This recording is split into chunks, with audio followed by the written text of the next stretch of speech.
The Donbas Strategic Offensive was the second of two strategic operations of the Soviet Red Army on the Eastern Front of World War II, with the goal of liberating the Donetsk Basin, or Donbas, from the forces of Nazi Germany.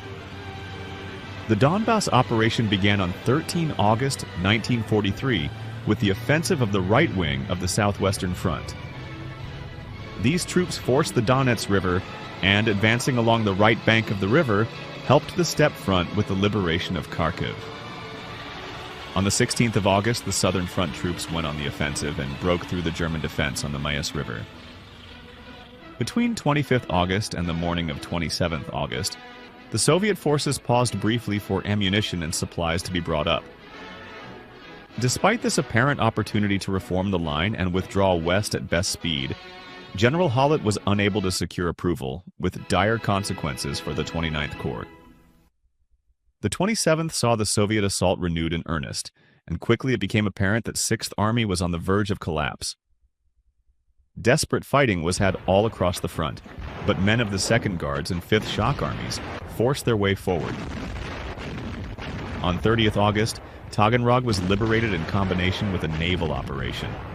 Meanwhile, the 13th Panzer tried to re-establish contact with the isolated corps, but to no avail. By 31st August, the 6th Army made a new attempt to relieve and withdraw the remaining men in the pocket. With the 17th Panzer Division leading the way, and with support from the 3rd Gebirgsjäger Division, a tenuous connection was made with the 29th Army Corps. Quickly, and under remorseless Soviet artillery fire, the pocket was swiftly evacuated just south of Konkovo. The 15th Luftwaffe Field Division alone suffered heavy casualties. As Army Group South was threatened with dismemberment and destruction, Hitler finally allowed Manstein to withdraw across the Dnieper on 15th September.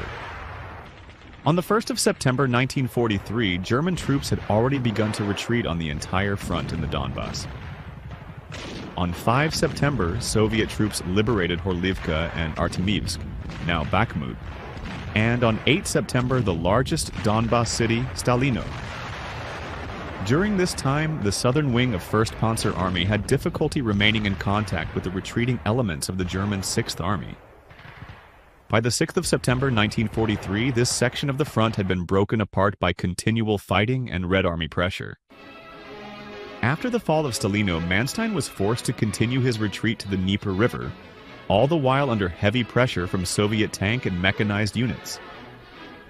On 9th September, however, an opportunity presented itself to 1st Panzer Army. The 3rd Guards Army, in particular the 1st Mechanized Corps, was overexposed in the gap between the German armies and had not properly protected its flanks. A Kampfgruppe was quickly formed from elements of the 23rd Panzer Division and 16th Panzer Grenadier Division that struck the 1st Mechanized from the north and south. In the course of 3 days, the gap had been successfully closed, with the majority of 2 Soviet corps now behind enemy lines. Unfortunately for the Germans, this victory could not be exploited to its fullest extent, and the retreat westward continued. During the withdrawal, Manstein ordered scorched earth actions, and Soviet partisans hampered the retreating German army.